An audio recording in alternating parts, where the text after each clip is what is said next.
Friends, we will begin our fifth session here about nature, about the protection of biodiversity of ecosystem, nature versus the climate neutrality. So when still the people are going back here from the coffee break, I will just repeat the agenda. So we'll start from the lecture. So we will have Olga Denyshchyk here. She'll be online and she'll speak about the role of actual wetland role and paludiculture. So she is the expert on wetland, actually wetlands, and she will speak more about the projects that are going on right now. Of actually wetlands in Ukraine, in Polyssia region. So Olga, please tell us if you are right now here. Hello, I'm here. So, all right. So please start. I see that people are here. Okay, so while Miss Olga is preparing her presentation, I will just invite the participants of the discussion that will be the next, the ones who are offline, Mr. Testov from Ukrainian Nature Conservation Group, Oksana, Bohdan Kuchenko from Ecoaction NGO, and we have online Oksana Stankevych-Volosyanchuk, the ecologist from NGO Ecosphere, and we will add her to the panel discussion, but right now we have the presentation and I pass the floor to her. Okay, so thank you. Do you see my presentation? Good day to all of you. My name is Olga Denyshchyk. I work in the fund of Mikhail Succow from 2020. Up till this moment, I have worked in the International Fund of Nature of Ukraine. I was the coordinator of the project of water. So right now I can't speak about our current projects in Ukraine because we don't have projects in Ukraine right now. Speaking about the wetland restoration. And speaking about the projects that are being implemented on the south of Ukraine, we actually don't know what will be the practical component there. So from what we have done, we have worked together with Frankfurt actually to speak about the wetland restoration and marsh culture because we are speaking about different kinds of wetlands because there's lots of potential there. So everything that is connected to wetland is my area of specialization. I try to find the information because it's really an interesting topic that we have here, like net zero and nature ecosystems. It's really interesting, and it's interesting that this topic is being actively discussed as of moment. So the topics that was relevant 5 years ago, right now we have completely new information. We have lots of different uh, opportunities. We have different financing, and we need to understand what nature system has more carbon in it. So if we work with ecosystem that is on land, we got it covered. But if we speak about water, uh, nature, water cycles, we still do not understand exactly the actual carbon cycle in water because it's always been changed, it's always been expanded, and it will be going for some time. So when we will get back to the general things, of course, carbon actually can get some plants in the process of photosynthesis, and they can actually get them while they are not being dissolved. So in the nature, we have a few opportunities where this biomass could be there. So it's kind of Egyptian mummies. So it's being stayed in forest while the trees are grown. They are in the swamps, because when the peat swamps actually have this actual plants, they are not changed, and also there are some processes in the world ocean that we also are not really familiar with. So uh, when there are some mm, actual waste being burnt. Of course, we have lots of waste. We also have lots of methanol, and methane is also being produced by lots of different animals and farm animals. So when we are speaking about this topic in brief, we have like systems that can mm, actual get lots of carbon, and that system that can accumulate less carbon. So when we take a look at this picture,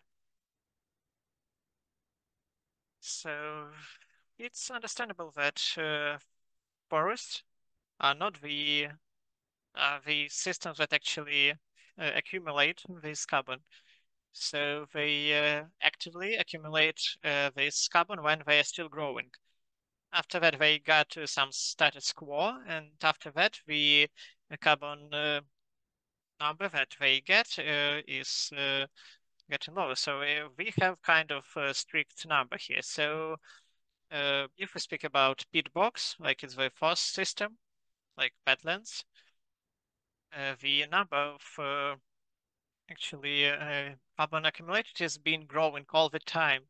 They accumulate this carbon as the undissolved remains. Before this wetlands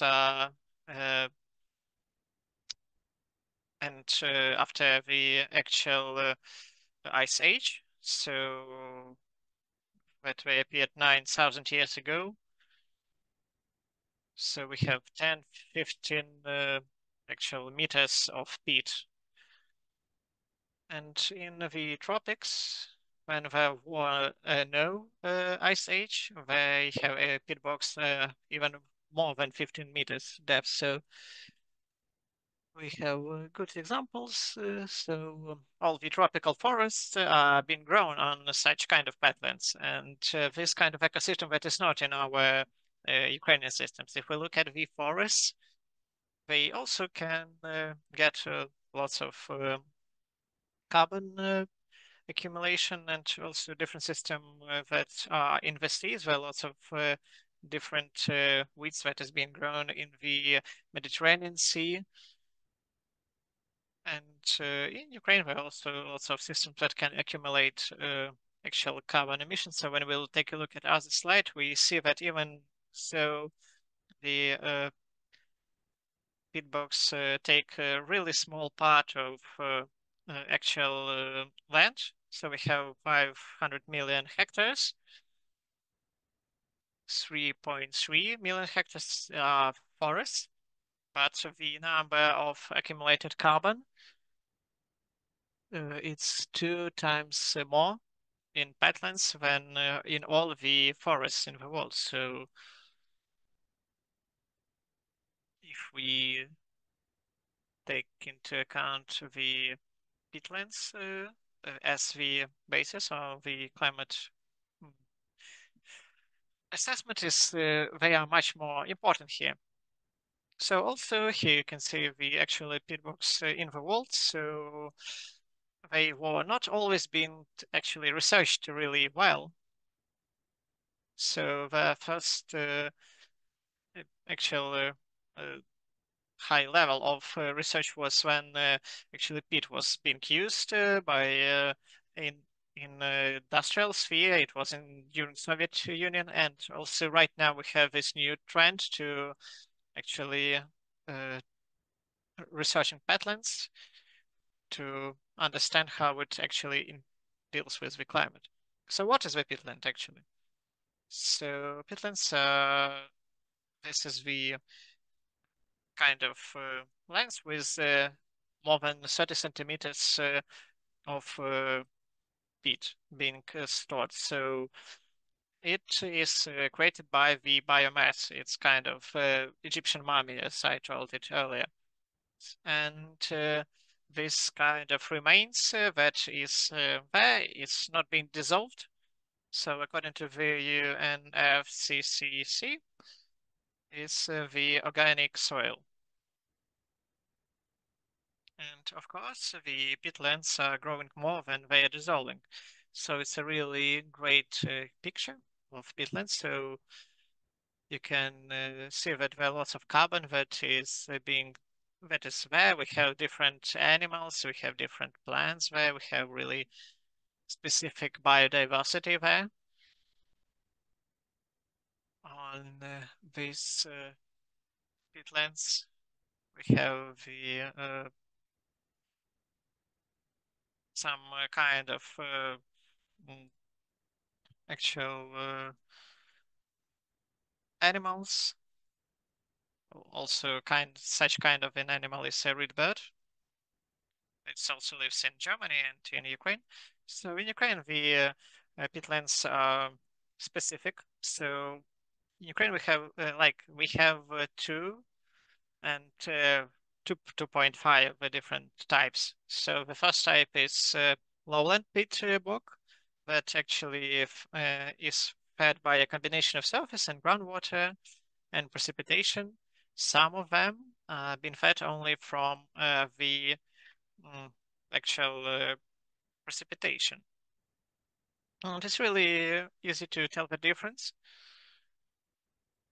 So the dewdrop lives only on the upland box because we have really small number of mineral water, and this plant should have created some solution for itself to just to live and to just uh, create this kind of evolution for itself to just eat animals and live this way. So this dewdrop has the pharmacological uh, interest, and some pharmacists were actually looking for dewdrop to actually grow it artificially for the pharmacy.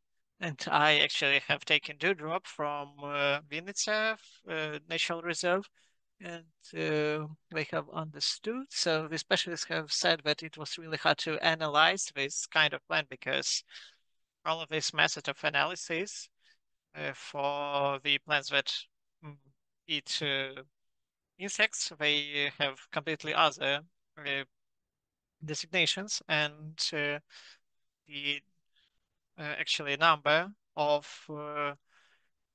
actual pharmacological components useful from dewdrop. It depends only on the land where it's been grown. And in Vinnytsia, actually, there was the most comfortable actual conditions for dewdrop to grow.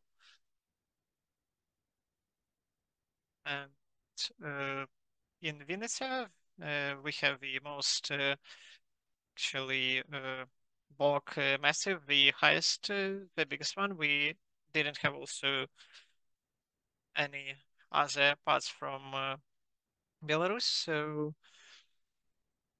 the analysis of actual sandy that it was grown on the box, it's of course understandable that the pharmacological points are much more useful than the actual sandy that is grown on really dry peatlands. So in Ukraine, there are some lowland peat bogs, and they are usually in the mm, particular food plains of the rivers. We all know what is kind of food plain, floodplain of a river. We have a mint there. We have some some not complex plants living there, but it's the indicator that we have peat there, we have carbon there, and floodplain. of Irpin before the drainage. There was the deepest actually pit box. The depth was like 9 meters, and the actual floodplain of Irpin, uh, it's really hard to get through it, even with the boat. That's why this actual pit box had kind of protective function there, and the territory of all the countries of Europe are going through the pit box.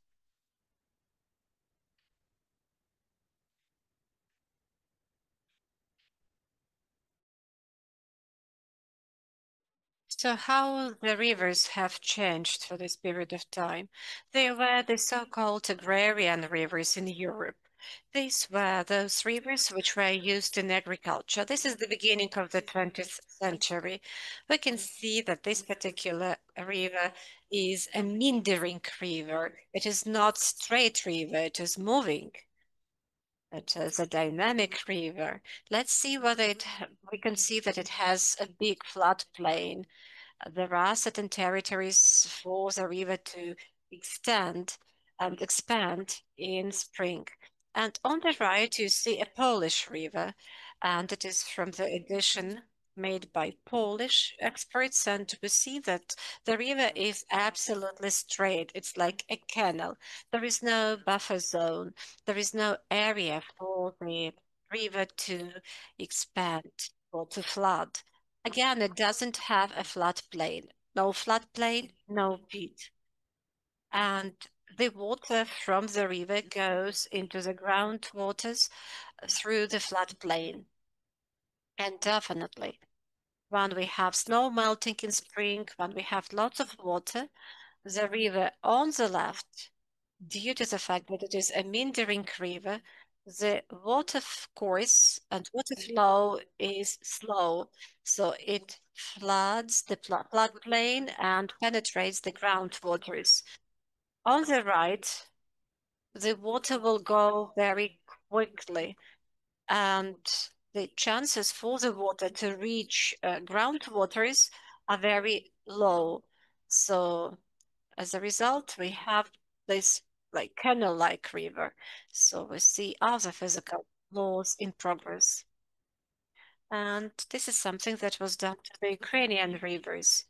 Have a look. This is Veliki Kuyalnik River in Odessa region. Definitely, this is an extreme case. There are many rivers like that.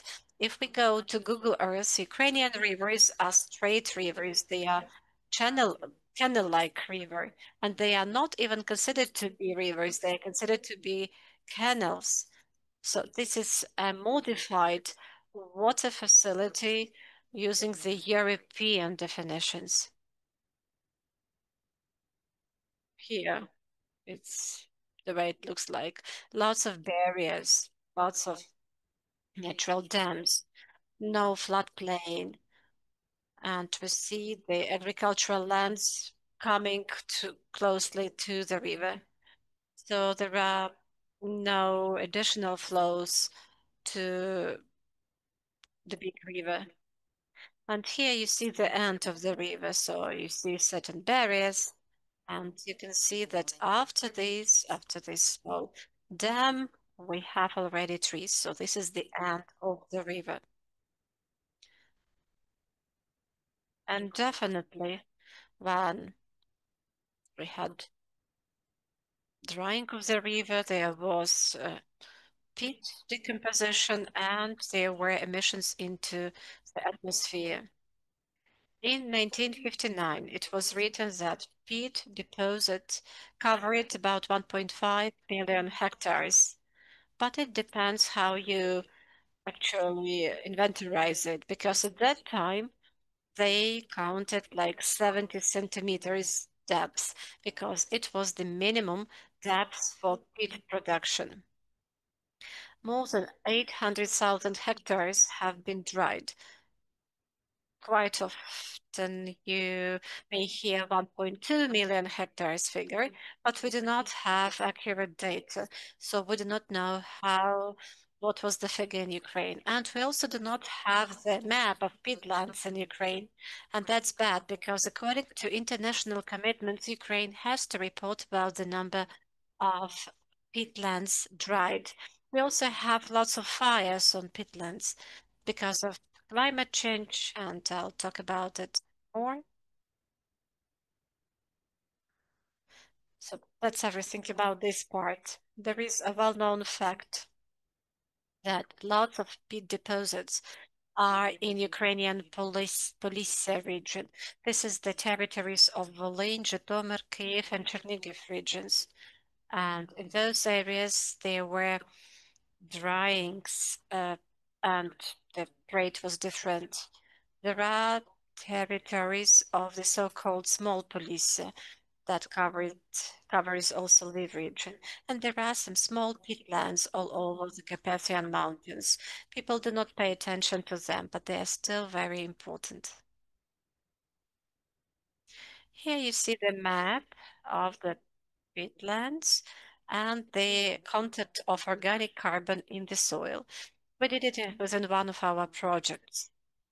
But actually, these are theoretical data. This is something that was studied from the space.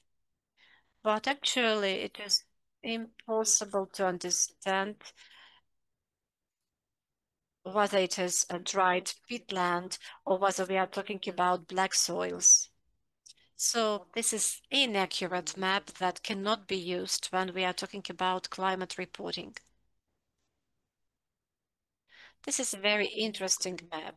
This is the melioration development of Ukraine. It was published in 1986 in Kiev, and there are two parts.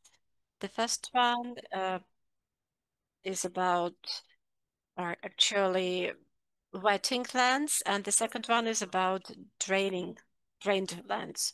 So once again, there are lots of areas which are floodplains. Actually, Ukrainian rivers and Ukrainian peatlands suffered a lot. And if we look at the fire map close to Kyiv, usually these are drained floodplains.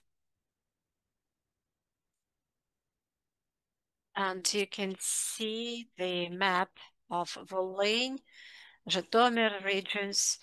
Well, all big rivers in those regions, all big floodplains have been drained. Here in Ukraine, we do not have any site of nature reserve fund with non-drained peatland. Even Rivne Nature Reserve, they still have those draining canals. In Polisa Nature Reserve, just in the middle of it, we have a melioration system. So this is the paradox we face. We do not have any site in Nature Reserve Fund where we do not have drainage canals. So even the sacred peatlands are still being drained. They're not sacred. What is happening to the peatland when we drain it? People say that the peat board is like a pan with cucumbers. When peat is in water, it does not decompose. The moment drainage starts, the peat starts decomposing. And here we see emissions of CO2 because O2 is added to carbon. And this is happening at all the agricultural lands that were drained. The Ukrainian peculiarity is that Ukrainian peatlands were drained deeper than in Belarus. I didn't know how it happened. I read lots of literature, but even experts in 1980s were writing that we lack experts and meliorative systems are installed with mistakes. Pripyat River has a slope in the Ukrainian territory, and water course goes to Belarus territory. And in Ukraine, when the drainage took place, it was done 1 meter deep. But all the calculations were done in 1970s, 1980s. In 1890s, we already didn't have any drainage, but lots of things have changed. Hydrological regime and this 1 meter drainage that happened at that time now can be even deeper. Lots of peatlands belong to forest fund, and it's not only the Ukrainian problem. For example, the Baltic states, Lithuania, Latvia, and Estonia, people who are working in the forest sector,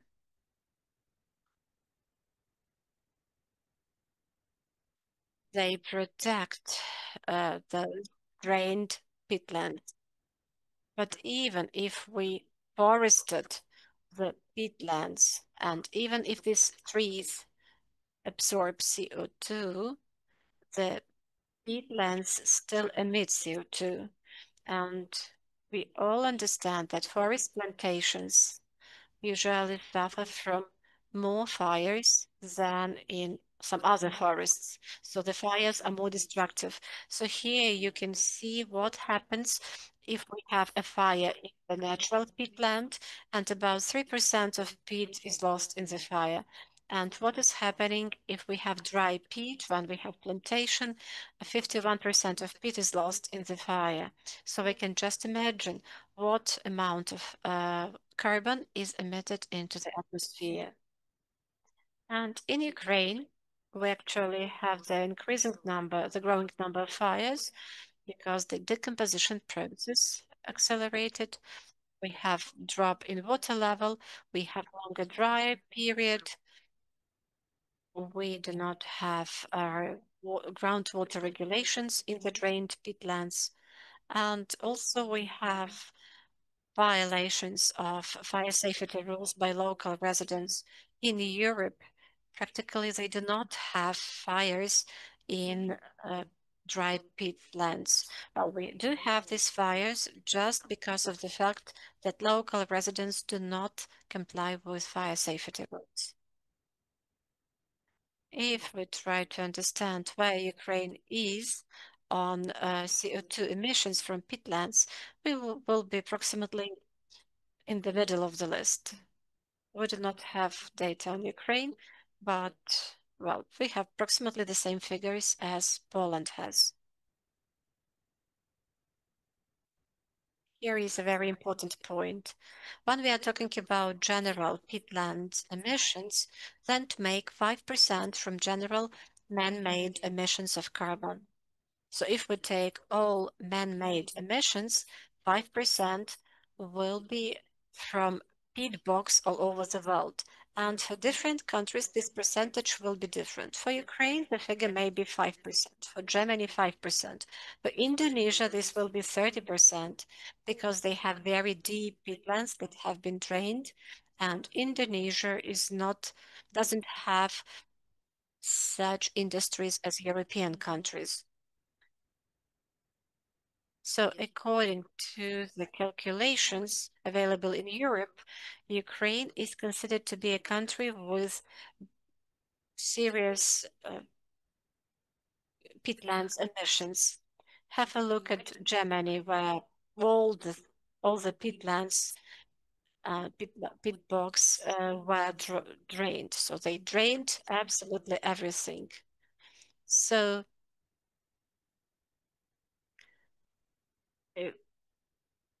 for example, in order to have a look at a live peat bog, the German students are brought to Belarus and now they are brought to Lithuania or Estonia because they do not have in Germany their own peat bogs. And Ukraine will be approximately on the fourth place when it joins the European Union. But the climate is changing. And I fully agree with the point that when we are talking about wetlands and peat bogs, land use is more important than climate change impact. But climate changes still have its influence, and we see that that the influence will be growing. And in 2030, the drought risk will be about Polisia as well. So water stress has already reached Ukraine and it will be even stronger.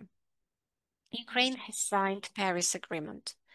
That means that Ukraine, in fact, according to its commitments, cannot continue extracting peat as a fossil fuel because actually peat bogs is accumulating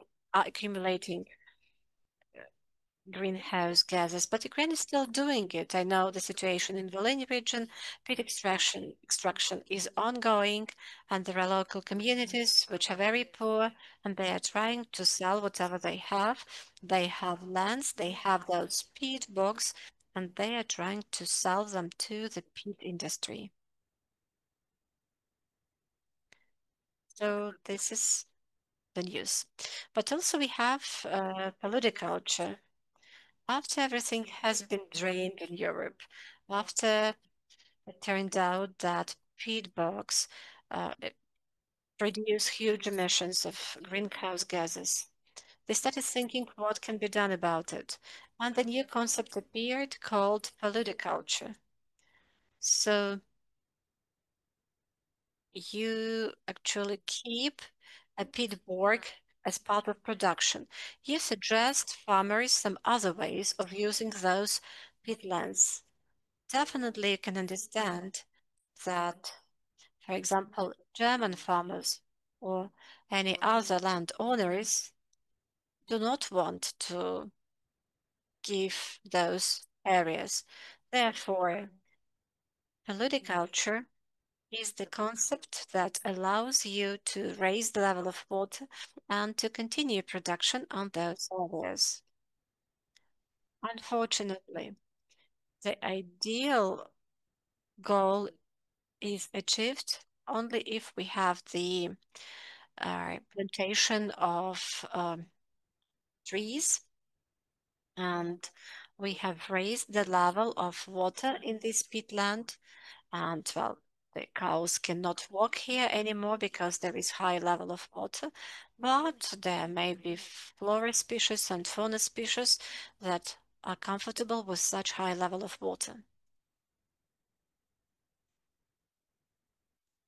What is happening to greenhouse gases? We can see that paludiculture is where the green arrow is.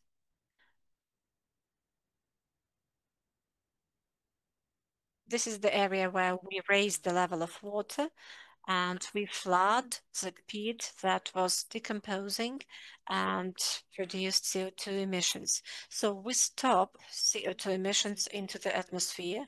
And this is really important because lots of people think that when we raise the water level in a peatland, this peatland starts accumulating CO2 emissions. No, it doesn't happen like this. It's generally a question whether it will accumulate CO2. We just stop emissions of greenhouse gases. So paludiculture is a method of stopping uh, greenhouse gas emissions and having certain economic gain. So we have it at the level of 0, then we raise the level of water, and the greenhouse gases level grows just because we have those rotting processes happening. There are lots of discussions about methane that is produced when we have biomass rotting. But so far, all the researchers have shown that raising a level of water allows to reduce greenhouse gas emissions from the peatland. And currently, this is the only method how we can stop these emissions. So Ukrainians has lots of experience to there were lots of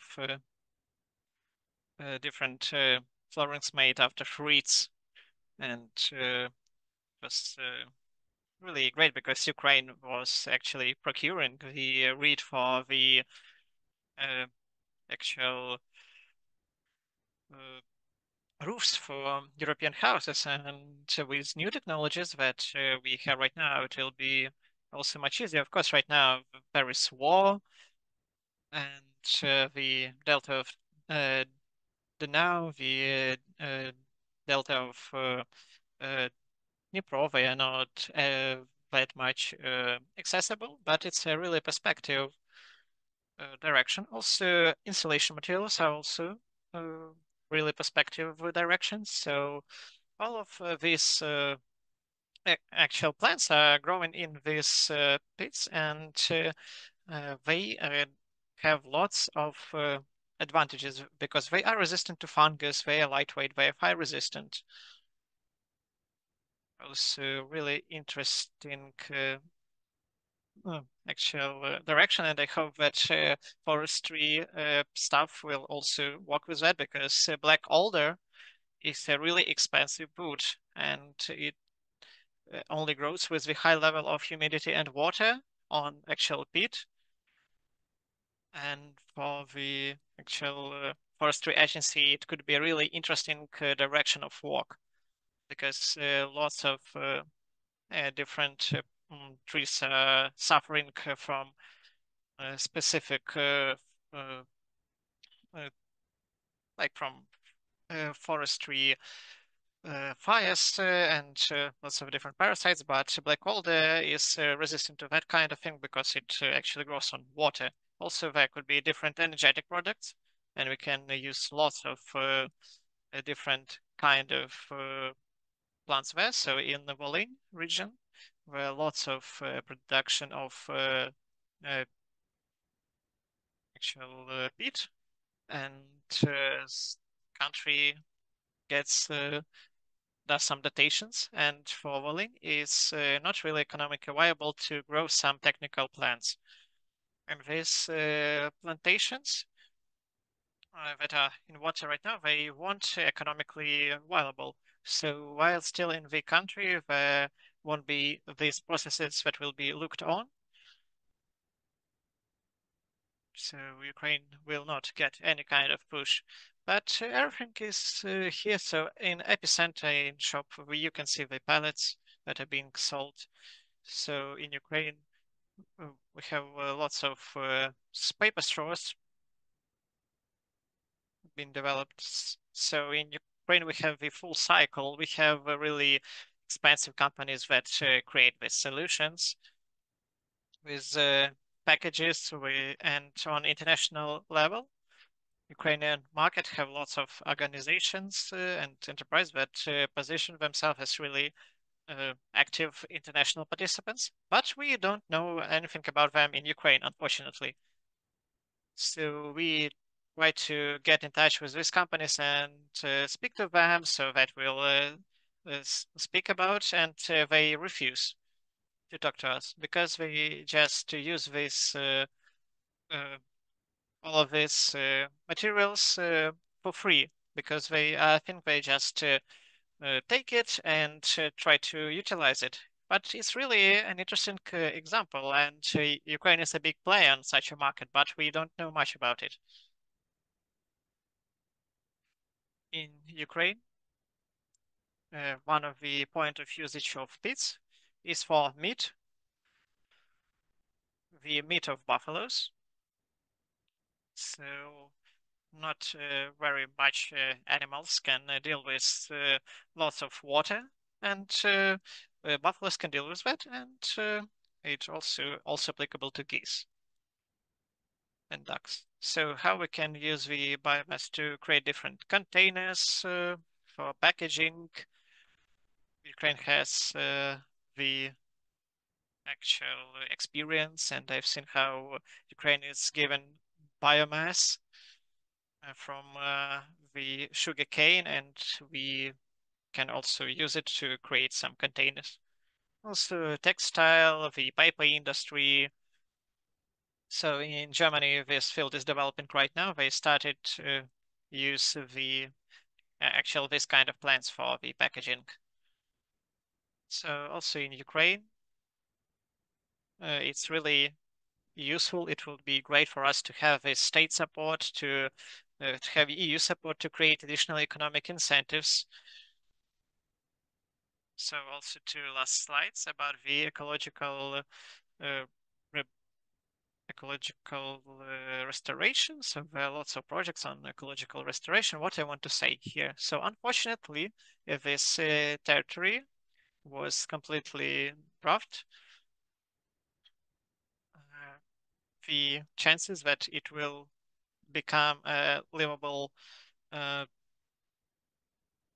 pit bog with all of the birds, with all the plants, they have really small chances. It will be some kind of new ecosystem. And we very often do not know what kind of ecosystem will it be. So we can't actually recreate the pit bogs from in Ukraine. It's really impossible for us. So pit bog will need to fill up with water for a couple of years. So of course, it's really an important thought for us to preserve what we have. All kind of forest of every kind of bogs, all kind of swarms, because creation of pit bogs is really expensive and it does not guarantee the result. In course of lots of years of actual restoration, the biodiversity could not be restored to the fullest, because it's really, these are really comprehensive processes ongoing. And also I want to say something positive here. So if we take a look at this card, it's a really interesting map about the recovery priorities. So this is the card of this is the map of this territory, where we have different. This card shows where the priorities of recovery are the most rational. And if we take a look, so Ukrainian Polisa region is near the zone of 40-55% from the projects that give the best result. I think that is a positive sign. And on this point, I want to end the presentation, even take into account that we have lots of things draft, but we still have a lot of potential. Something like that. So, and the words of our society is that the swamps should be wet. So thank you very much for your attention. Thank you very much, Ms. Olga, for a great lecture and this discourse and this great example of pit bogs and what happened to them. So maybe we will start with the question that we have in Zoom. Nastya, can you actually read this question in the Zoom?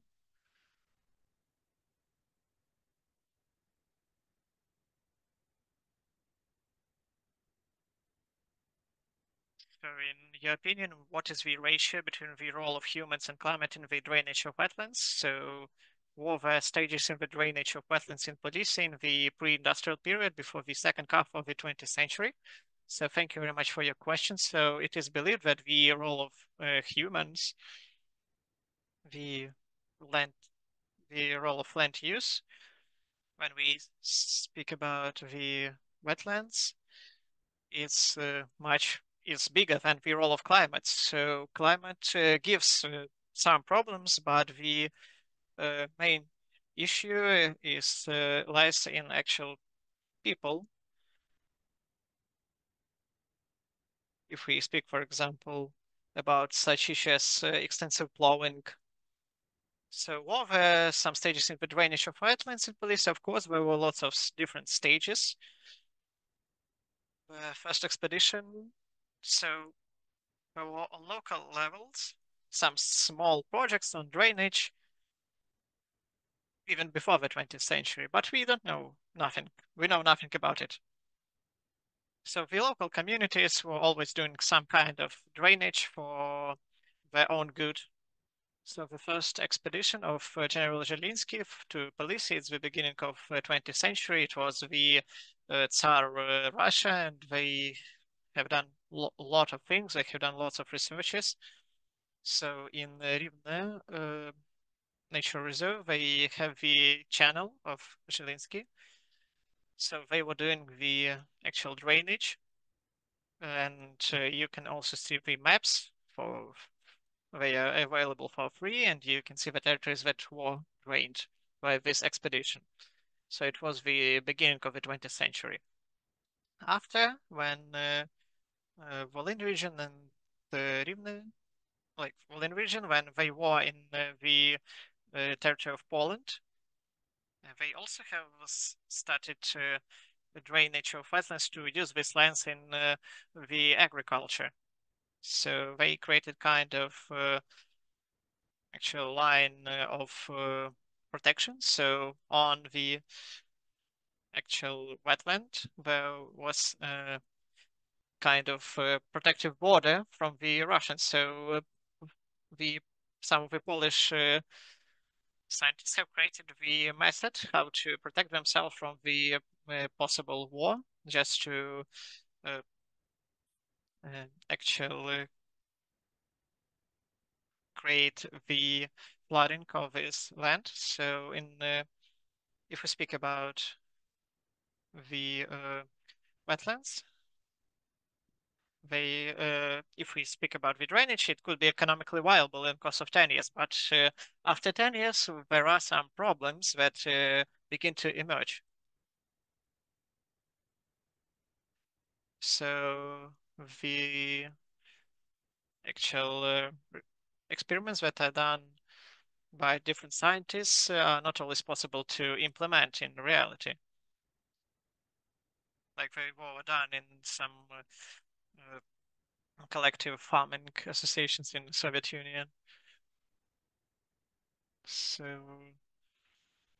there was also lots of drainage during the Second World War, and the Ministry of Defense of Soviet Union has actually said they have not done the drainage because policy is really important, but the most massive drainage of Policia was happening in the course of 60s, 80s, up till the end of the Soviet Union, as it was.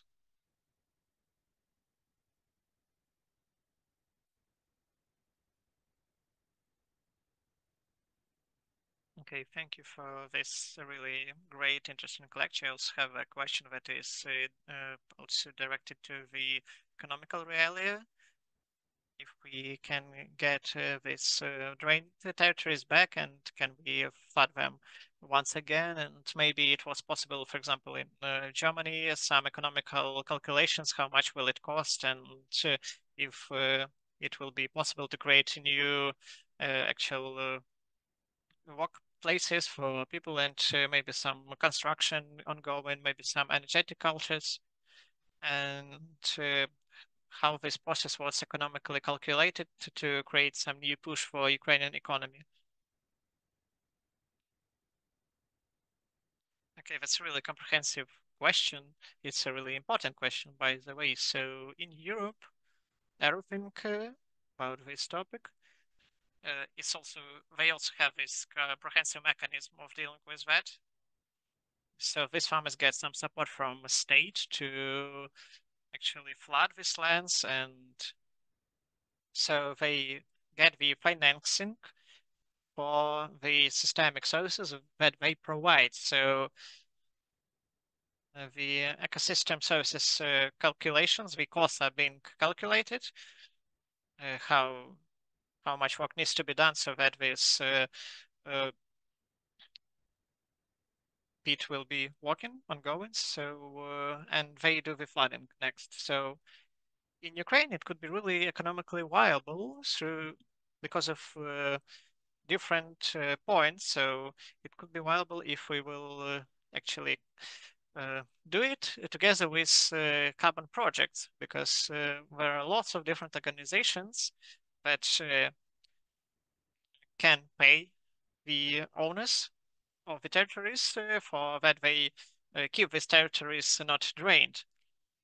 We also have done some research on Irpin, And we have some unique situation. They have really a deep uh,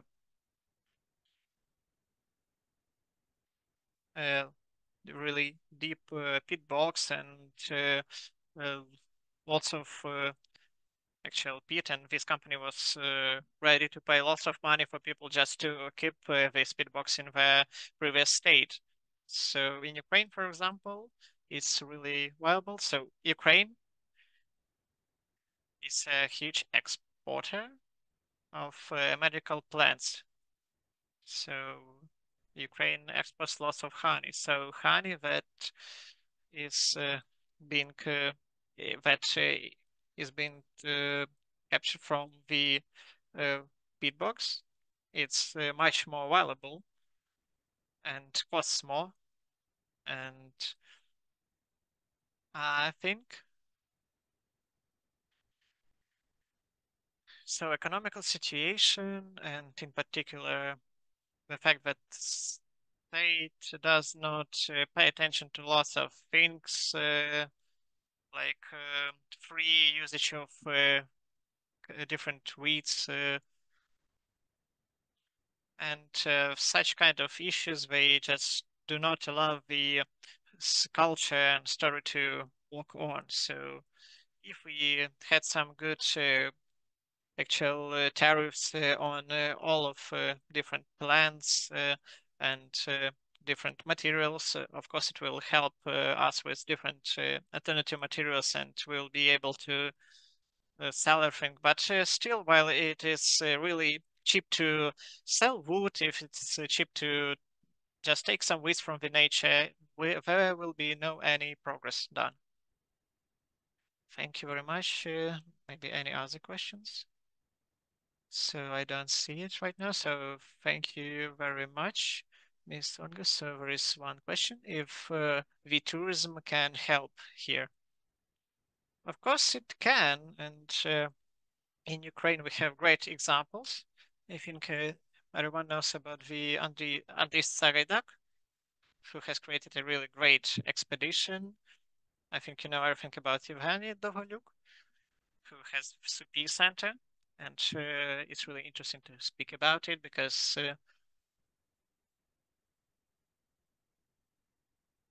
after they done the actual dams on Supi River, they were able to create kind of pit lands, and there were some pit lands flying, just swimming all across this water body. And also I know that, for example, in Germany, the tourism is really great because I live on the north of Germany, and here they have the flock of buffaloes, and they live near the North Sea. And it's a part of tourism infrastructure. There are some tourists, they look at the buffaloes. After that, they go to a restaurant, they eat these buffaloes. And that's just how tourism works. And I think it will help us here. Thank you very much. Miss Ola, if you can be here, just stay with us. So we are moving on to the discussion. So I will say a few words about all of the participants. Petro Testov, the Forestry Expert, the head of the Analytical Department, Ukrainian Nature Conservation Group.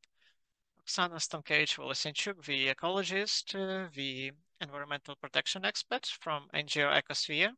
Oksana will be with us online.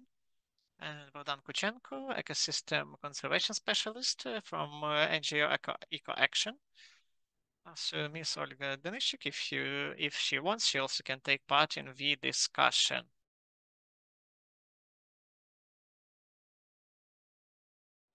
Today we have been talking today about net zero, just transition, and what is particularly valuable for me personally is this very discussion, because we are going to discuss nature. It's quite often neglected, and it is not mentioned a lot in different policies. And this is something we would like to discuss with our participants. My first question is, what is wrong with nature conservation in Ukraine? What is the situation with policies that enable nature conservation? And when we are talking about this mechanism of environmental impact assessment, is it efficient or non-efficient? And I would probably give the floor to Petro first.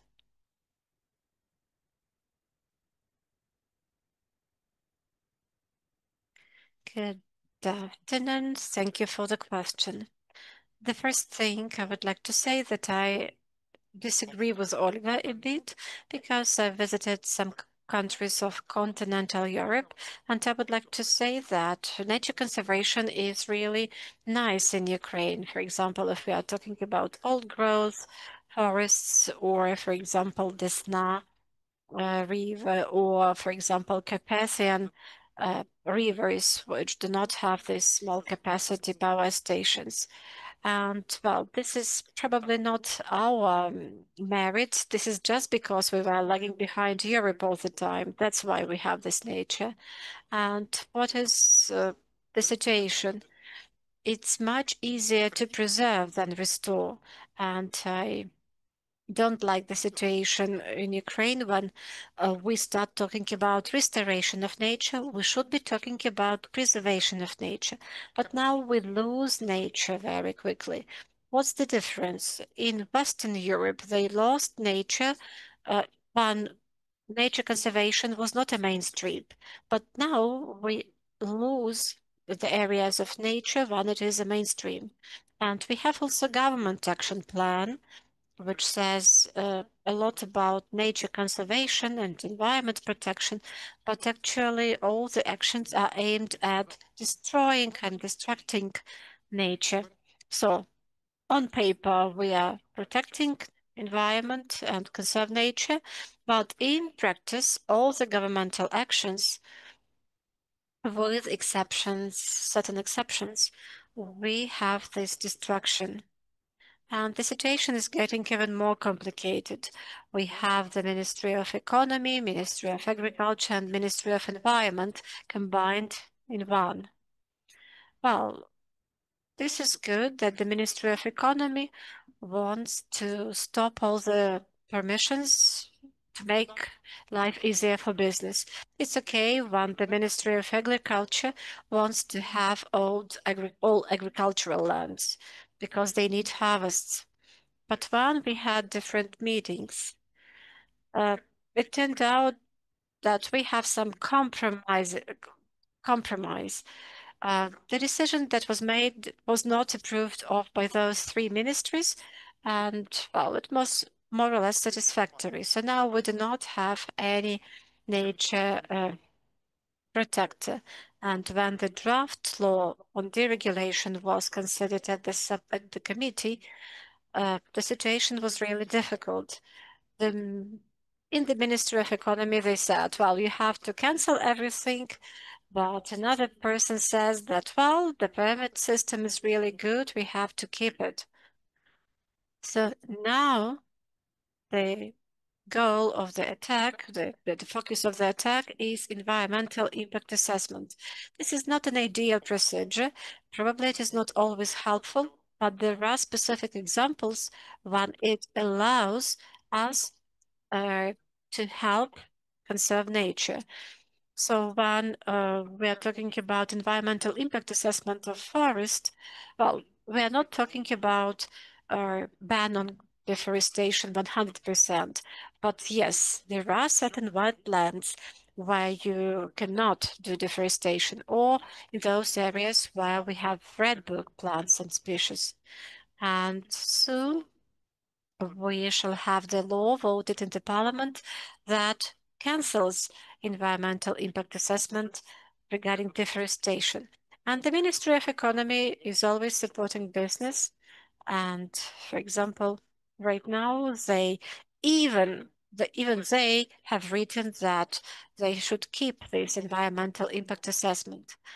We are talking about nature conservation. We have framework laws, but in practice, the actions are quite the opposite. Thank you very much, Petro. Now I would like to give the floor to Oksana.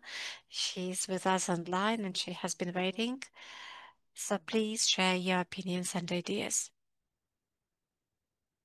Thank you for the invitation. I fully agree with what Petro has just said.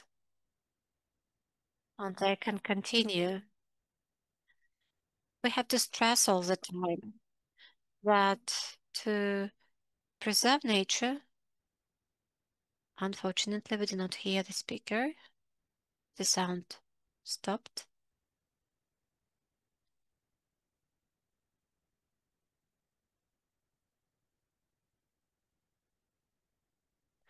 Oksana, there is something wrong with your sound. The mic is off. I do hope you hear me now. So if Western Europe in the 18th, 19th, and 20th century has achieved success in the economy by developing raw-based economy, this is already something outdated in the 21st century. And this is something we are trying to do right now. And we actually want to gain certain economic results, which may be probably very doubtful. And we put on the altar something very valuable. This is actually the preserved, authentic nature.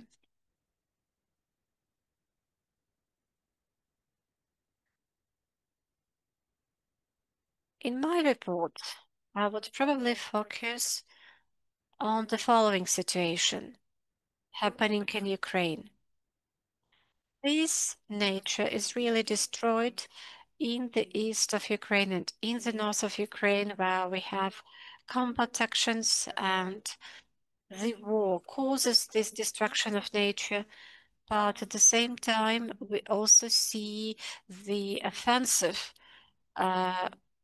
in the rear territories of Ukraine, in the western territories, which are actually protected. Unfortunately, our governmental policies are aimed at destroying those natural pearls which we managed to preserve, irrespective of the actions of the Soviet Union, irrespective of all the things done in the Soviet Union. We still managed to preserve valuable natural areas, particularly in the west of the country in the Carpathian Mountains. And now these territories are in the focus of transformations. First of all, I'm talking about big energy projects. Yes, Ukraine needs energy. Ukraine needs energy facilities because they are destroyed with air raids. And yes, we need this energy transition. We need to use more renewable sources of energy. But again, it should not be done at the sake of nature. Once again, it's necessary to explain that net zero is not only about development of renewable sources of energy. There is an exceptionally important component in net zero, and this is preservation of natural ecosystems. Olga has delivered a lecture on the topic. She was talking about peatlands as natural ecosystems, but not only peatlands are our allies in climate preservation and achieving net zero.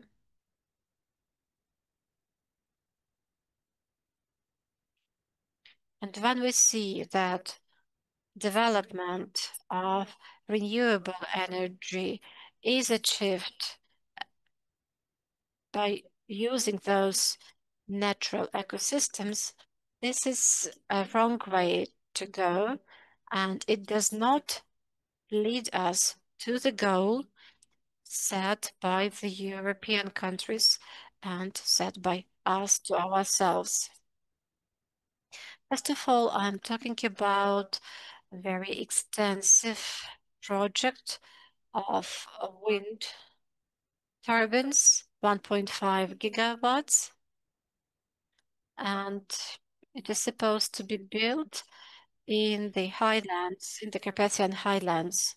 I'm talking about 1.5 gigawatt capacities, and these are 7 Carpathian ridges, which should host those capacities for 1.5 gigawatt. We already see certain criteria developed for identification of those areas for uh, wind stations, wind farms, and these territories actually cannot be used for wind farms. But we see how the legislation is being changed, especially for these projects. And these territories are claimed for such wind farms, and everything is done for the process not to be reversed.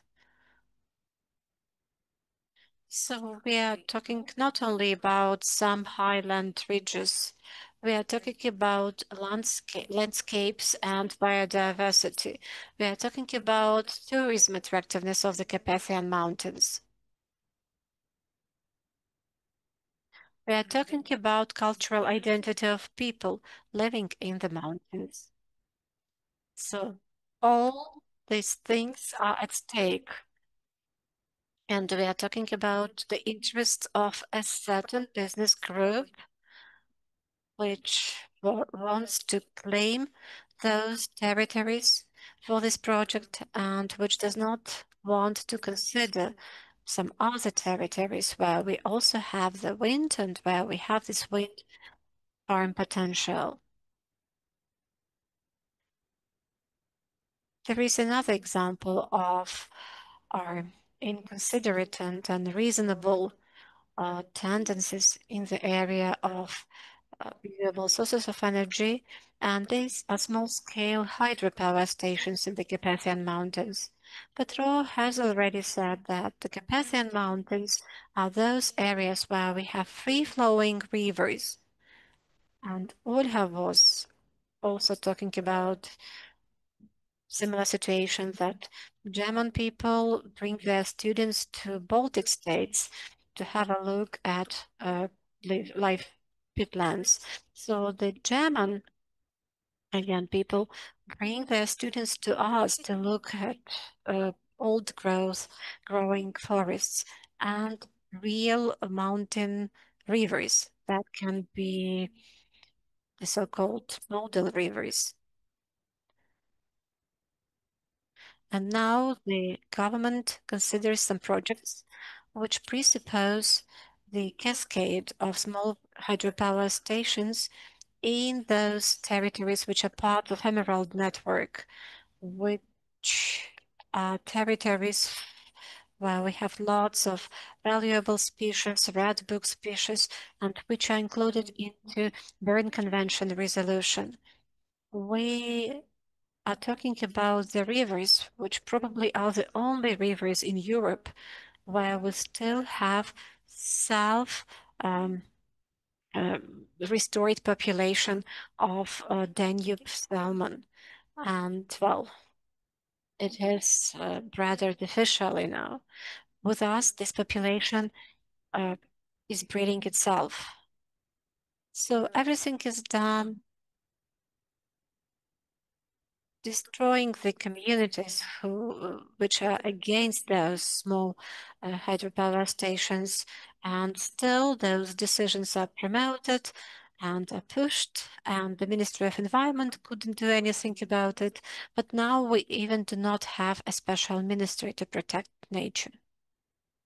So this is the situation we face right now, and I do not know what will happen in future.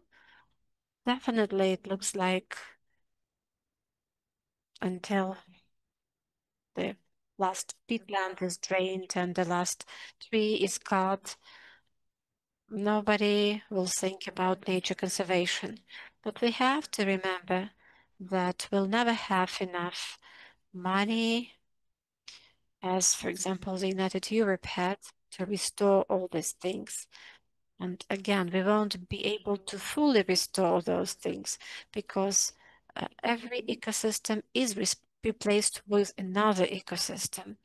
And to bring back something that existed before, to bring back the ecosystem that existed before, is almost impossible. Thank you. Thank you, Oksana. And I would probably give the floor to Bogdan to share his thoughts. Probably you can offer certain solutions or recommendations. Probably you know when the law on Emerald Network will be adopted. Good evening. Starting with the final statement, I really would like to know when the country will adopt the law on Emerald Network territories. I do hope it will be soon, because it is part of the Euro integration legislation. And I think that even when we are talking about these mountain ranges or the lowlands in the Carpathians, the law would make the situation a bit easier. But we see that even the existing legislation is neglected. But I would like to start with the sort of an optimistic introduction. It seems to me the biggest power of ours, this is the public involved in nature conservation. And we have some very distinguished experts that have been working in different political conditions. For example, if we take the very Carpathian Mountains, at the beginning of 2010s, there were plans to build hydropower stations in many rivers, and I was a schoolboy at that time, and I heard from the situation from my distinguished colleagues. I think Petro and Oksana remember that time, and we managed to protect those Carpathian rivers, and there were lots of positive changes owing to the efforts of the public society, civil society. Ukraine was the first country in Europe that started protecting the old growth forests, and lots of them are protected now, probably not all of them, but still. And the second point, we have good regulatory basis, which appeared again due to the efforts of the civil society and public activists, and we have this environmental impact assessment. At the same time, we have a very low culture of law enforcement. So when a certain law or a bylaw is adopted, we just have to start our fight because those laws are not implemented and it's necessary to punish the violators.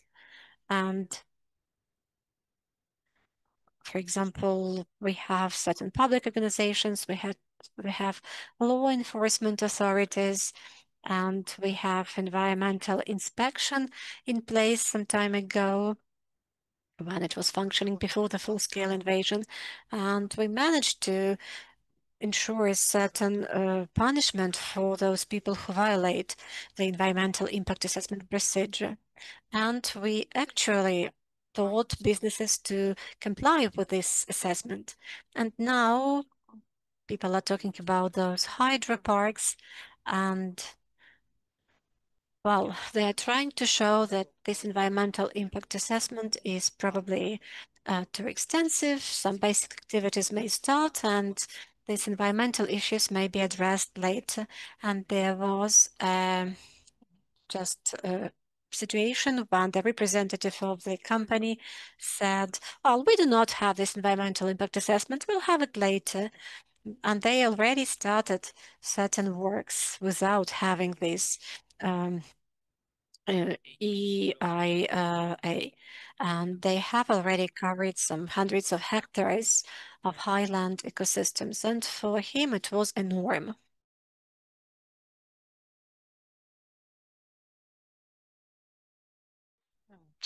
This example, it could be a really actual precedent that could be really dangerous because some businessmen, they will start preparation work and they could do lots of damages there.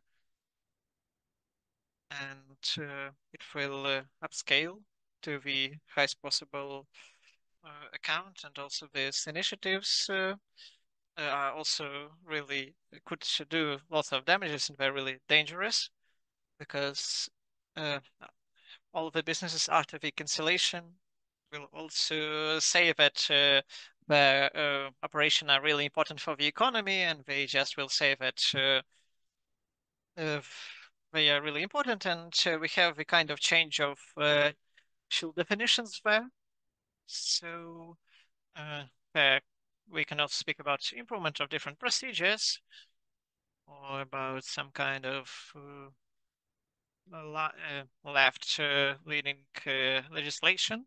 So there is legislation about the market of wood, and there are kind of changes, edits that have been added about the cancellation of the limits on the production, and also we are speaking about water parks to about some specific projects in the high mountains.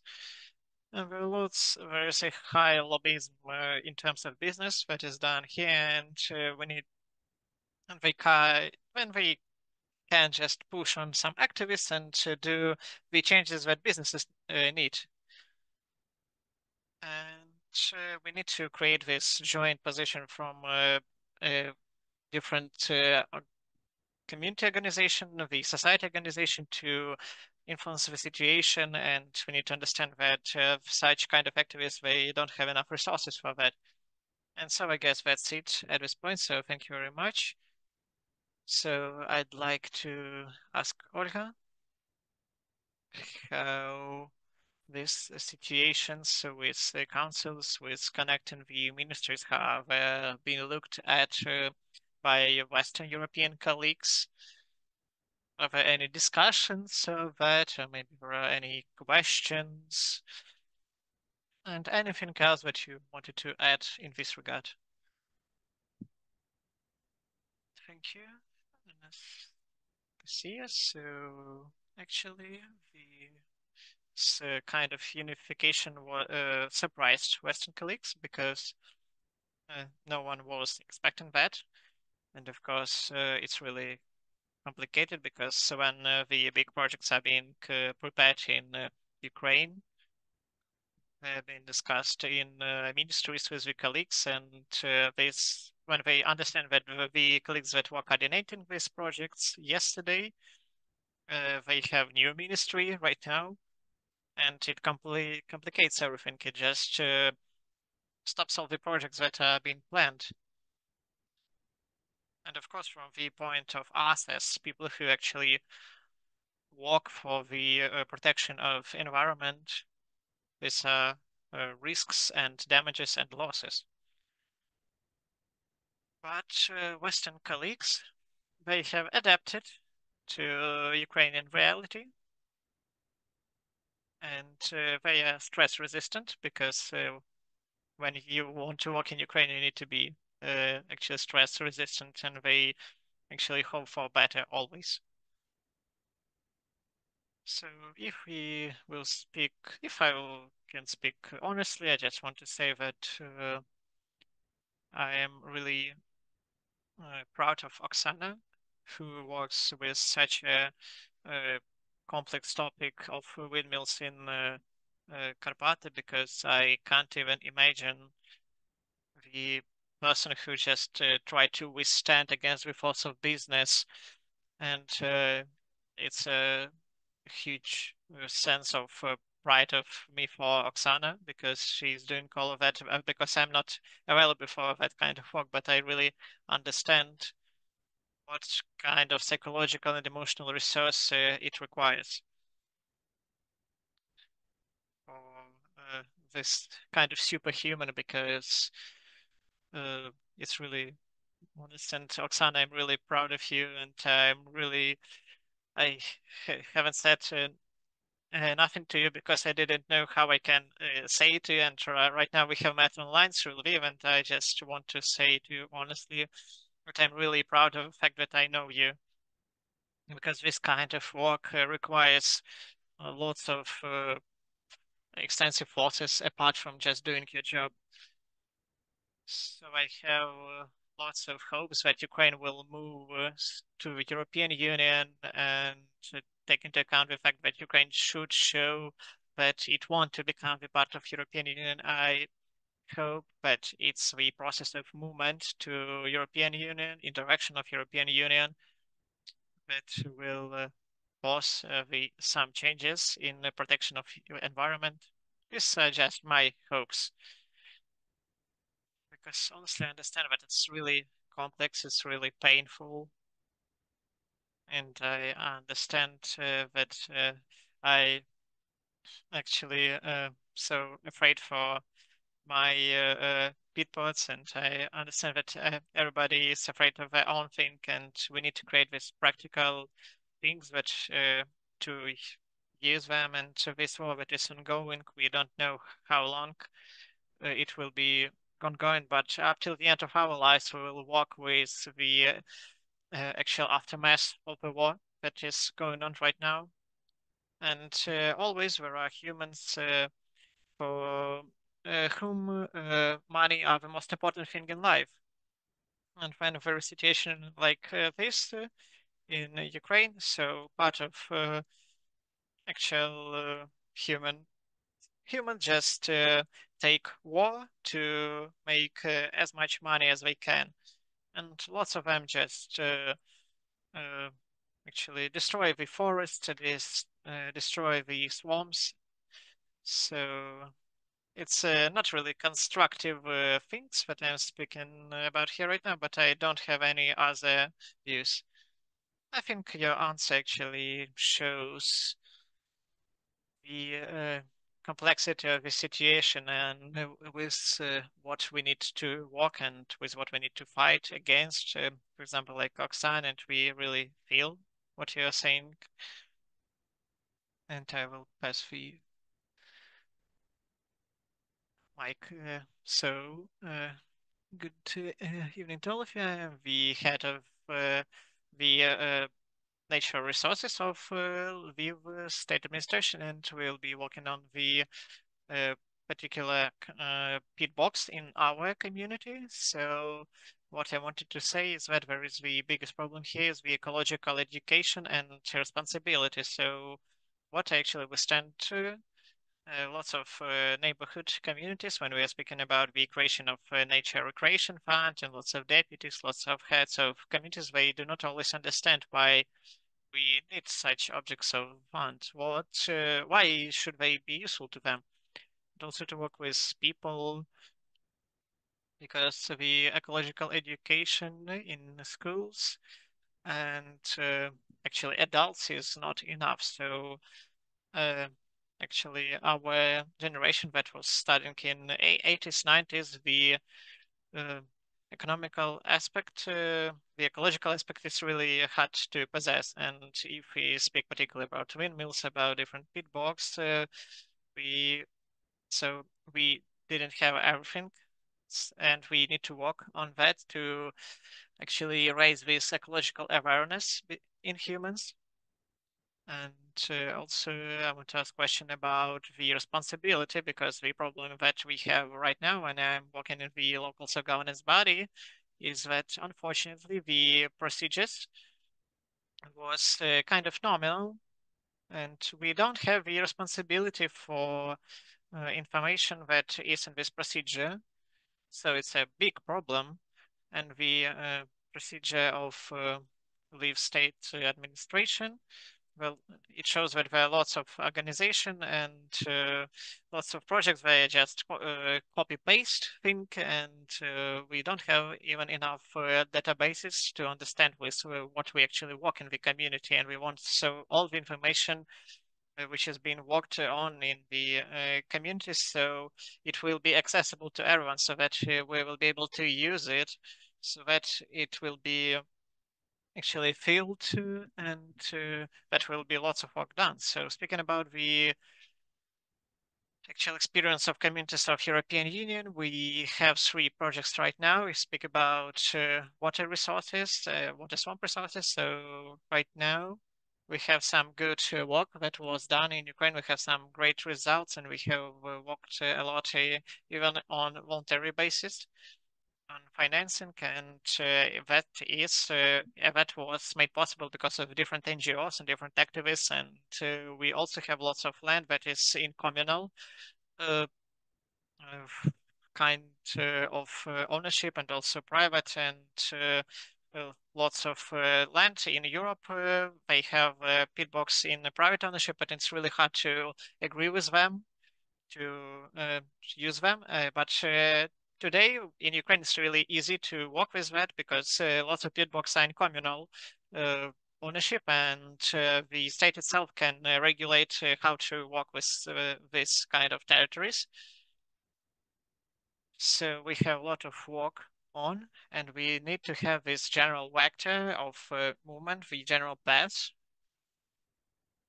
And right now we are just moving in different directions. All of us are moving in different directions, and it's really important right now not to give up and just to use all of the opportunities to work with our European colleagues, European partners, and we have new opportunities given to us to join other projects of European Union, and also try to educate our communities and educate our staff and our local authorities what to do to protect these territories. And one of the paths that we could have is this CO2 commission, according to which we can get to some level of actually lowering the emissions. So the economical part is really important here, and we should not forget about it. Thank you very much for exchanging your experience and perspective from the point of local self-governance bodies. And we will get back to our speakers. So Petro is ready to comment on that.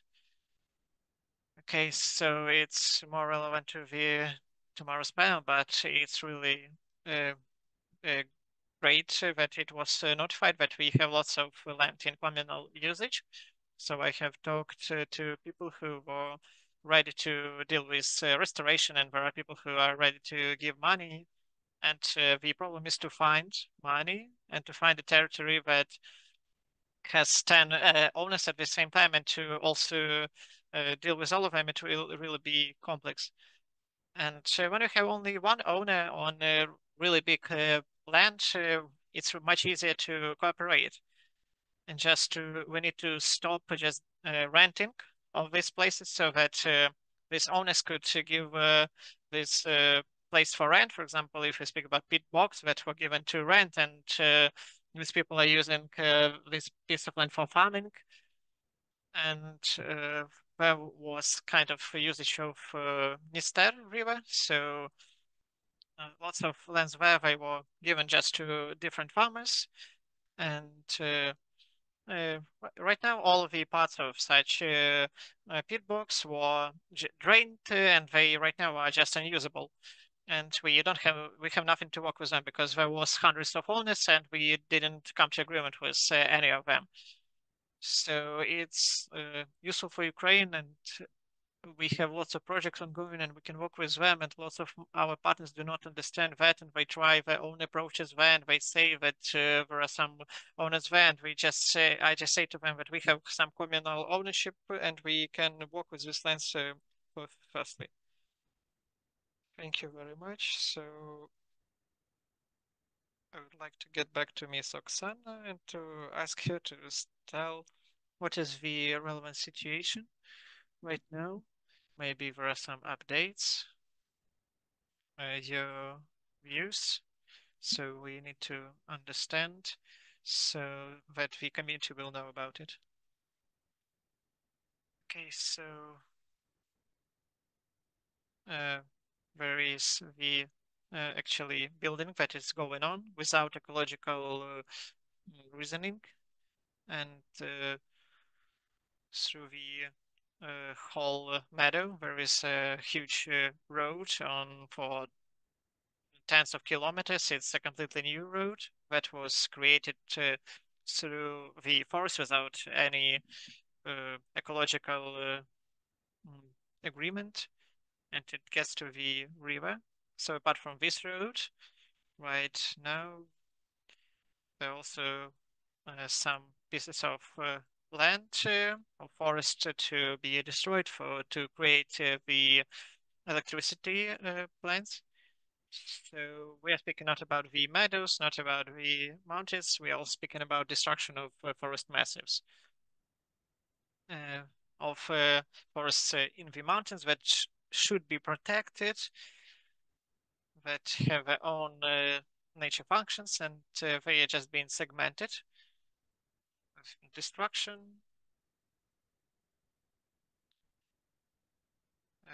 in really big batches forever, so the forest won't even grow there at that piece of land. So the building is ongoing. There are some concrete pillars for the wind plants. There is also the quad process for to actually speak against the approving of such a project of this windmill park, because all this kind of procedure, this kind of planning has not gone through the actual community discussions. So right now we speak about the fact that the Bern Convention, Carpathian Convention, and also Oksana Convention is also being just violated here because community didn't have the opportunity to take part in community discussions and take the part in the actual decision making. So from what is new, we can say that one of the arguments when we are speaking about plan, the plan should not have been covered on the first point because we don't have any scheme how to actually work with the uh, actual plant of mountains in Carpathian Mountains according to the law 12 of nature reserves. And also in the law that was also pointed out as anti-constitutional, and is the law about the Uzhgorod regions. So there is a kind of discriminational norm about the alienation of this actual some houses without the right to actually speak against it in the law. So this is kind of norm that was created only for Transcarpathia and only for Uzhhorod region. So it was done only for this project. So also with this law was a change made to the law 12 about the law on the city building, on the urban planning. So right now we don't need to have a scheme of planning of actual mountains, of the Carpathian Mountains. So this way, any type of village council can create the plan, uh, even though it is the highland, and even though there could be important on the state level plans, and all of the decisions made will be done just by some kind of village council. So that's what news we have. So today we are preparing the appeal. So for the first time, the court did not take any of our appeals that we had from the community and also the charitable fund of ecology of human rights. Right now we are getting ready to the second appeal in this second point.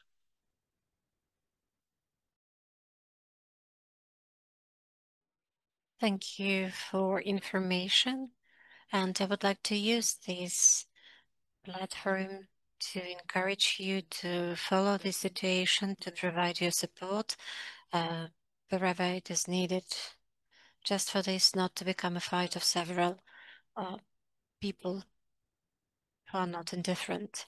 Now I would like to talk about another point. We have already mentioned here integration, and I would like to ask Petro and Bohdan to mention how your integration may help, for example, Natura 2000, or what may be some other solutions or decisions or steps that will enable us to just stop these destructing actions.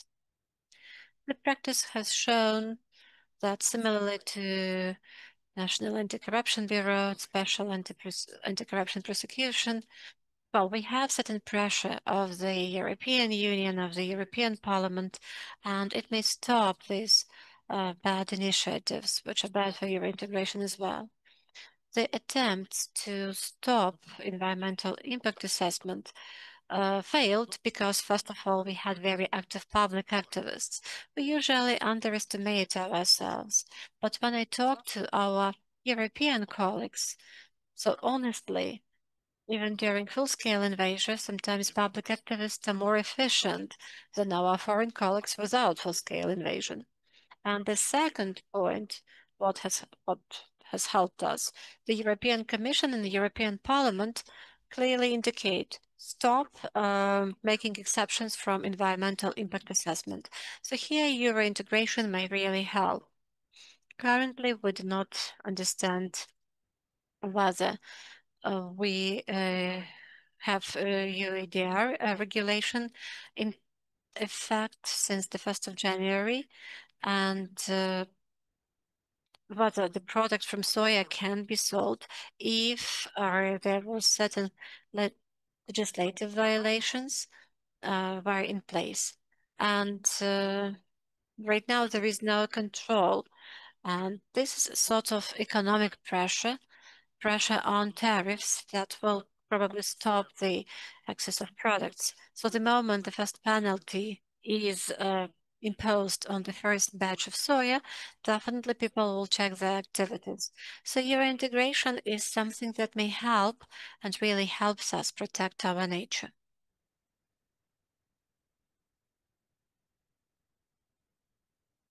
I will get back to what Petro has already said.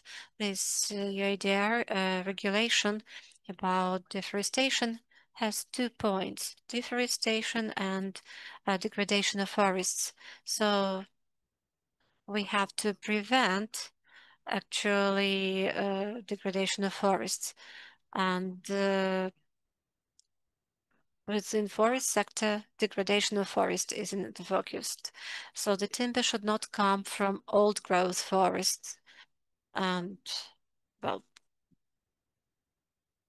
this regulation is really important for Ukraine, not only within the context of European integration. It actually covers all the countries of the world supplying products to the EU. Until we are not members of the EU, it is important for us regarding our export to the EU, and when we become the full-fledged member, alongside other countries, will have to comply this regulation and will have to actually check the imported timber. So here, Euro integration and our trading with Europe are important. Apart from environmental impact assessment, it's also about habitat directive, also current emerald network that has to become a Natura 2000 network. And an important issue here is that the EU can provide funding for nature protection within Natura 2000. So we are talking about reimbursement to the landowners for not giving these lands to agriculture, for not using certain lands as pastures, for not harvesting for hay, For example, if it is scientifically justified, they will have certain compensations. Definitely, probably it's not ideal option, but quite often it is very difficult to explain to landowners that this particular land plot is important for nature if financially it is not good for the landowner. Definitely protecting nature is about the values, about the value of nature which should be protected. And in many cases, this financial compensation helps protect nature in bigger areas. So it may be helpful. But again, the situation is not that ideal in the European context as well. In different countries, there are different approaches. But if we take the general situation in the EU, there are certain deregulation initiatives. So we do not know whether this UDR regulation will be in place in 2 months because there are certain governmental positions and there are lobbyists representing forest businesses saying that they are against. They want it to be postponed, and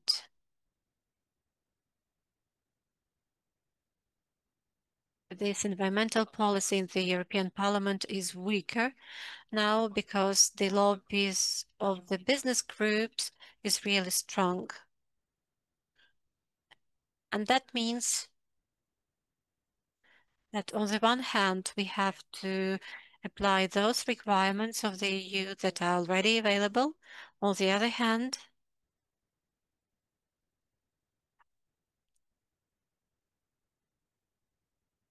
while we have more severe measures than the EU, we should apply them. We should consider them to be good and to be proud of the fact that we have them. Once again, regarding old growth forests, we were the first to introduce certain restrictions, but now the EU also protects them. So now these proud forests still have less protection because in Europe they have stronger protection. So we have to follow the European example.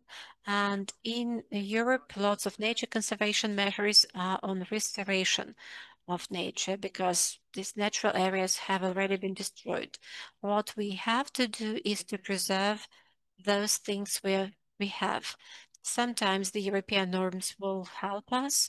I'm talking about bird directive and habitat directive. And until Ukraine has become the full-fledged EU member, we have to rely on our public activists, on some additional tools, probably financial tools. Probably we have to deal with carbon loans, and we should not only restore certain areas, but also to preserve certain areas. And probably the communities should get money not only for restoring certain territories, but for preserving those ecosystems, certain territories as habitats for rare species of flora and fauna. So for this, they should get some financial compensation, and in this way they will understand that protecting nature is profitable for them.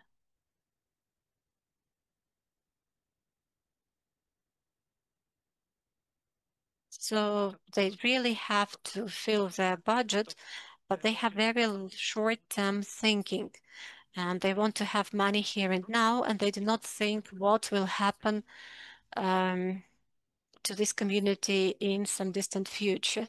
And these financial incentives for nature protection will be really useful because here we shall have combination of market mechanisms, Euro integration norms, and once again, we have to be really cautious about these things because sometimes certain nature conservation projects may be harmful. For example, when we are talking about small hydropower stations, which will be located in nature protected territories. So we have to take a targeted approach.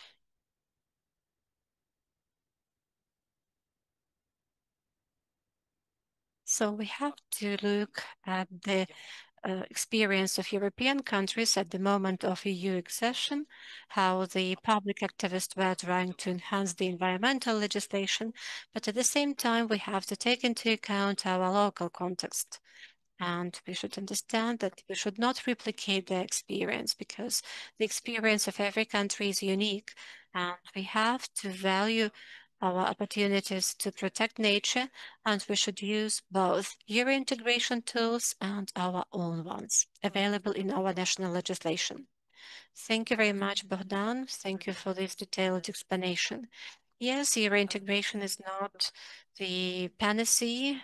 I would like to ask our colleagues online, do you have anything to add? Yes, Anastasia, I would like to add, I would like to pay attention to such aspects as scientific knowledge. Definitely, we want Ukraine to become part of Europe, and we want it to happen as soon as possible, because this is the possibility for us to get scientific knowledge we need so much. These researchers related to climate, to peatlands, and to many other things are something that is a driving agent of change. And people who work at universities are not only involved in researches, but they also lobby these processes at different levels, starting with the level of cities and finishing with Brussels. And it seems to me this is something we lack in Ukraine. And this is a big problem here in Ukraine. I don't know what we can do about it, but I think that we have somehow push and motivate people from the academic community to start doing it, because all the nature conservation issues in the European Union are lobbied by the representatives of universities. And it's really important when university professor with a scientific degree with high academic rating comes to politicians and provides his or her comments. It's totally different when, for example, the same is said by a public activist. So I do hope that on the way to European Union, the Ukrainian academia will have more and more proposals to participate in different projects and to be more active from this respect. So the more active academia will become, the more easier it will be for us to protect our nature. That's everything from me. Thank you. And this is a very important remark considering that our symposium is held here at university. Oksana, I would like to express my gratitude to Olga for raising this point. Actually, our scientists are not participating in environmental policy formation, and these are public activists who are involved in it. Currently, the situation in Ukraine is like this. The scientists do not want to participate, and my impression is that this is the position of the state. I also work at university, but actually I'm like a public activist because,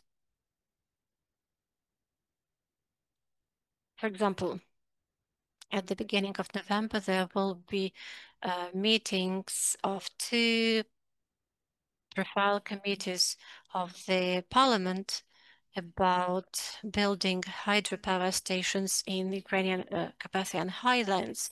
I will be present there as a representative of the academic community. And I know that definitely they will not listen to me in the same way as people listen to the professors of universities in Europe.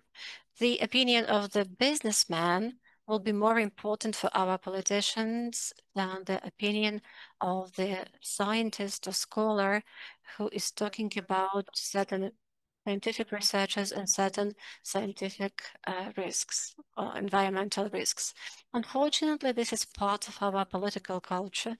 And yes, we have to go through this journey of political culture formation and of attitude of politicians to the state and of attitude of politicians to the representatives of universities. Thank you. And I would like to get back to our colleagues offline.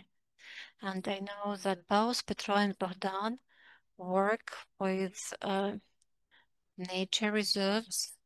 And I would like to ask you about the current situation here. Probably you can share some success stories or vice versa, some negative stories. Probably you can talk about certain specific communities, probably some field trips. So something you would like to share.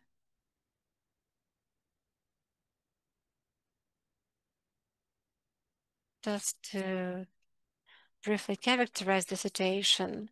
Well, tomorrow I will talk about it in more details during our session number 3.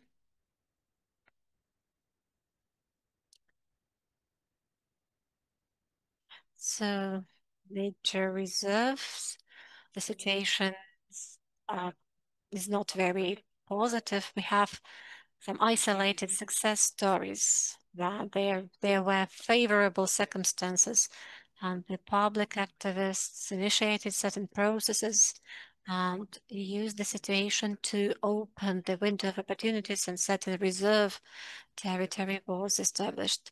But generally the processes are very slow and there are some sites which suspended for several years or even decades. And for example, the forest enterprises were against that. The enterprise forest of Ukraine was against establishing new reserve territories.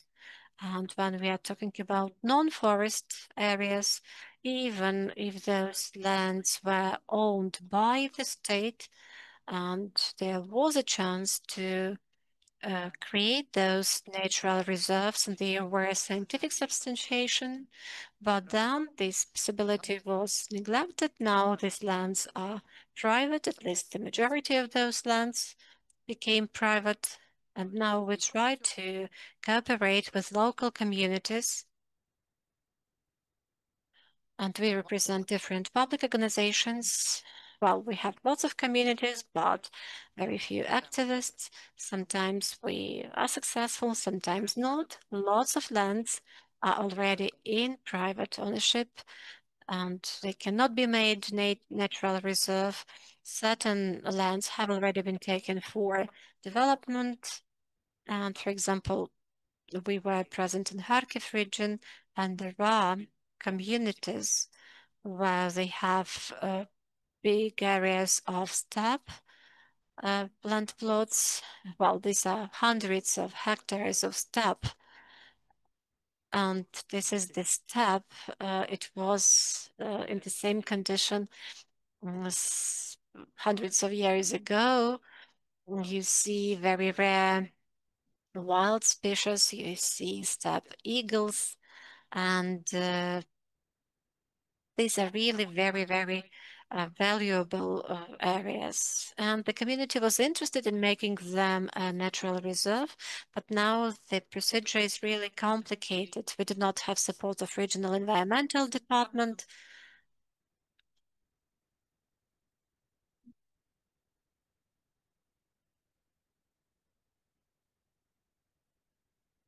And again, we have very little cooperation on the part of officials. And even if we have cooperation, our resources are restricted because we lack people.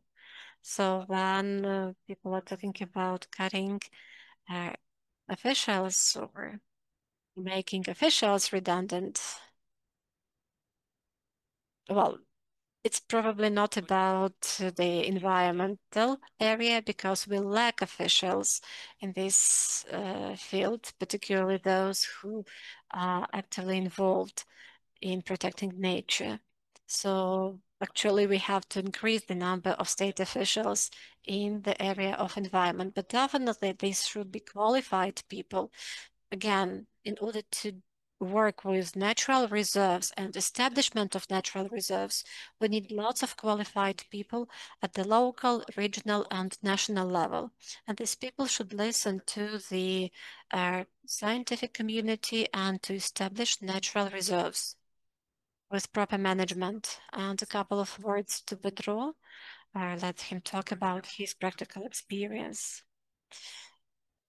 Tomorrow we shall have a presentation of Yulia Ovchinnikova, and there will be success stories, and one will be about European Commission. And, well, I mentioned one of the resolutions, and they said, Poland, we would like to have it. We have to be systematic. We need to be motivated. With that point is we need to have the education. A great example in my career, with which I have worked 2 years ago. So I have met just some two guys that were going to the actual forestry university. And these two humans just actually saved 100 hectares of forest. There is nothing actually comprehensive and really there's nothing to be afraid of. You just need to systematically work on everything, and only the systematic work can do some results to you. And I will also speak about the tomorrow's presentation. It will be really motivating. So thank you very much to all of you. I'm sure we don't have enough time today, but I won't give the opportunity to you to have any closing remarks, but it was really interesting. It was really multifaceted discussion, and I want to thank Olga and Oksana who were online, and all of you who have added to the end of this presentation. Okay, thank you very much for being here with us today. So tomorrow we will start working at 9:30 in this hall, and the hall number 2. In this hall, we'll have our session on spatial planning, and on other hall there will be the investment for net zero. So everyone who was online, also I'm inviting all of you to choose the desired track, and I'll be happy to see all of you tomorrow. And for today, we are finishing the program, and I want to thank Anastasia, who was moderating this great track, and we need to give a round of applause to her. I will thank to all of you and see you all. Good evening.